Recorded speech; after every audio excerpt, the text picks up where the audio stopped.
Bagaimana mengusut dugaan gratifikasi fasilitas jet pribadi Kaisang? Apakah rencana panggilan klarifikasi dari KPK cukup?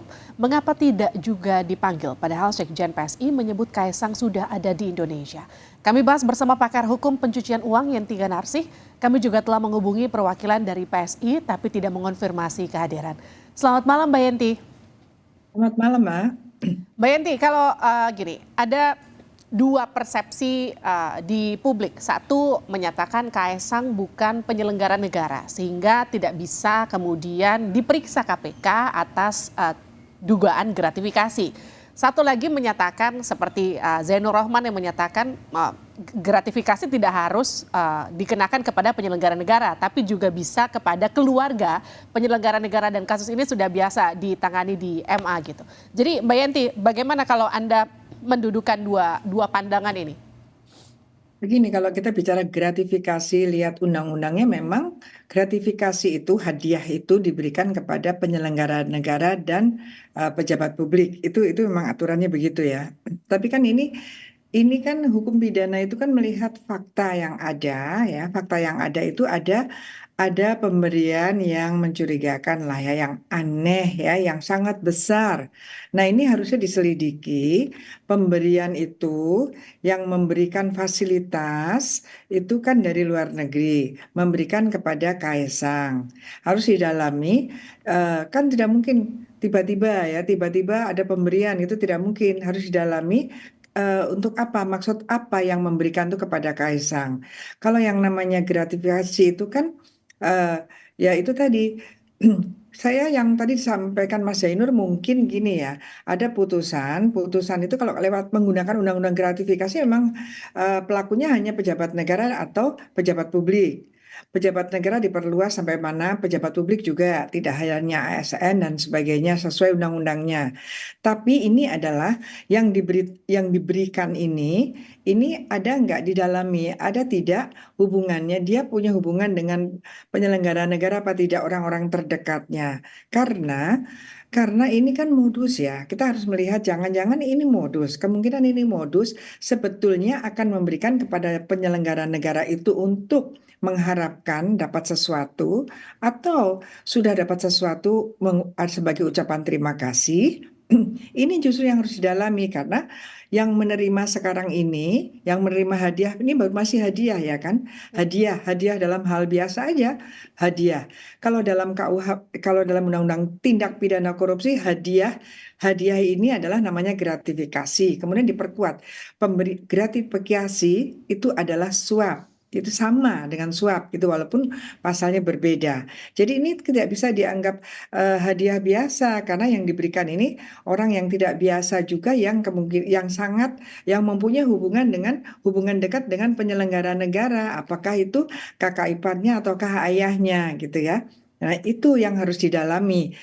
Kan kalau gratifikasi itu, kalau hadiah biasa, gratifikasi itu adalah memberikan kepada seseorang dan pemberian itu akan berkaitan dengan penyelenggara negara tersebut yang di kemudian hari atau setelahnya akan mendapatkan sesuatu. Jadi pemberian yang akan ada pamrih, akan diteruskan. Kalau suap itu pada umumnya diberikan dulu, kemudian dia mendapatkan sesuatu dari pejabat itu atau orang-orang tertentu. Ya sekarang kan penyuapan sudah masuk undang-undang korupsi.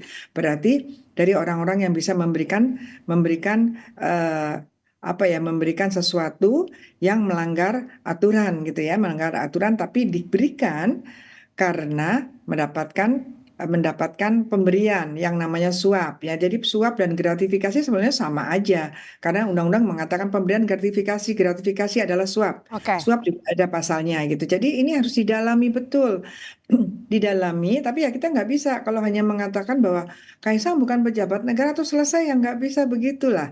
Harus didalami. Nggak mungkin kan ngasih ke Kaisang begitu saja kalau Pak Kaisang ini bukan siapa-siapa gitu.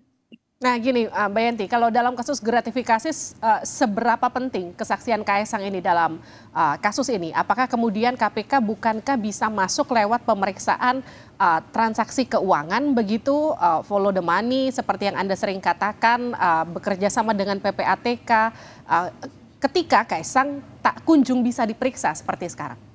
Iya, sebenarnya kan PPATK sudah bisa kerjasama dengan PPATK. Misalnya PPATK atau anti korupsinya Singapura waktu itu kan harusnya sudah bisa bisa kerjasama karena tidak mungkin ada perjalanan sewa menyewa atau apapun ya pesawat itu walaupun kepunyaan seseorang ketika dia akan pergi ke sana pasti ada dong ini untuk apa bagaimana dan itu pasti juga harus ada pajaknya apalagi sekarang kan ada private jet watch ya itu di mana harus orang-orang siapapun yang menggunakan perusahaan manapun menggunakan harus menggantikan karbon eh, emisi karbon yang memang sudah mulai dilarang. Jadi pasti ada datanya, itu pasti ada. Meskipun katanya sekarang ini ada data yang tidak terbuka lagi, tapi itu sudah pasti ada. Jadi jadi ini bisa saja harusnya Kaisang ya dipanggil aja tidak apa-apa Hmm, berkaitan dengan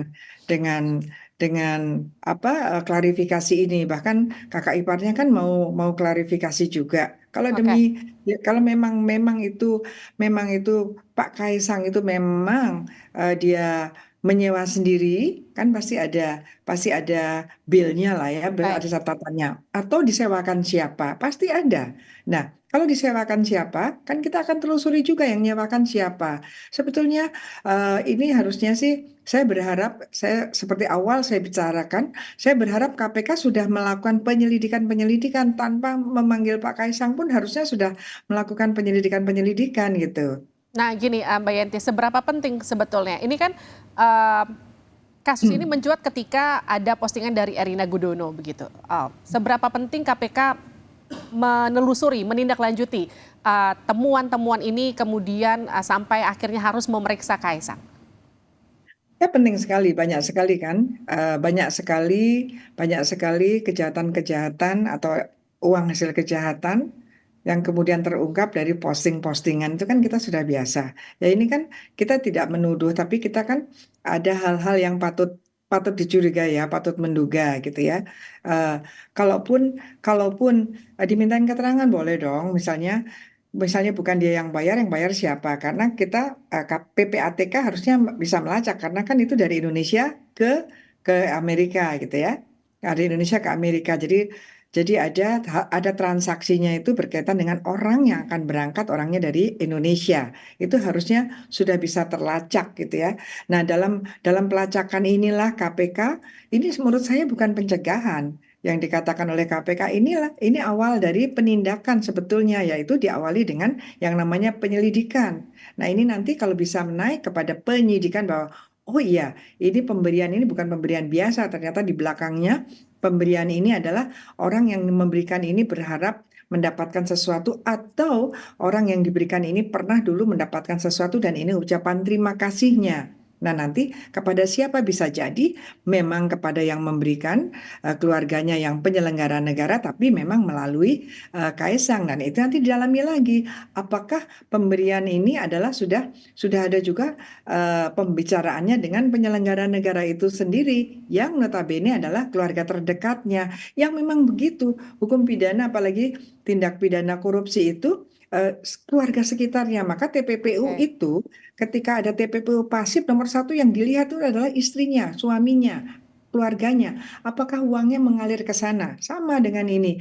Adakah ini modus bahwa sebetulnya yang akan diberikan gratifikasi itu adalah kakaknya misalnya, tapi lewat adiknya. Ini yang harus didalami. Tidak bisa lagi masyarakat harus disuruh menerima begitu saja bahwa tidak ada siapa yang tidak siapa maklum saja namanya juga pengusaha. Oke, pengusaha, tapi kan nanti kita bisa lihat Hmm. pengusaha ada pajaknya dan lain sebagainya gitu ya. Kalau kita memang punya semangat pemberantasan korupsi dan kemudian memang hukum memang akan ditegakkan terhadap siapapun tuh sama sesuai dengan konstitusi kita.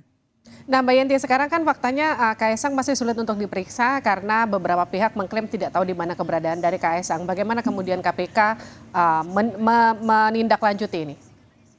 Ya, nggak mungkin lah di era seperti ini kok tidak diketahui keberadaannya, padahal itu juga bukan Baik, bukan nothing ya, itu orang penting lah di Indonesia oke. gitu ya, yang Jadi menjawab artinya aja. sebetulnya kalau mau gampang ya Mbak Yenti ya? Iya, dan itu Siap. jawaban yang tidak diketahui keberadaannya itu kan aneh gitu ya. Itu Baik. jawaban yang sebaiknya tidak Oke. tidak seperti Terim- itu gitu. Terima kasih Mbak Yenti sudah bergabung bersama kami di Sapa Indonesia Malam. Sehat-sehat selalu. Terima kasih.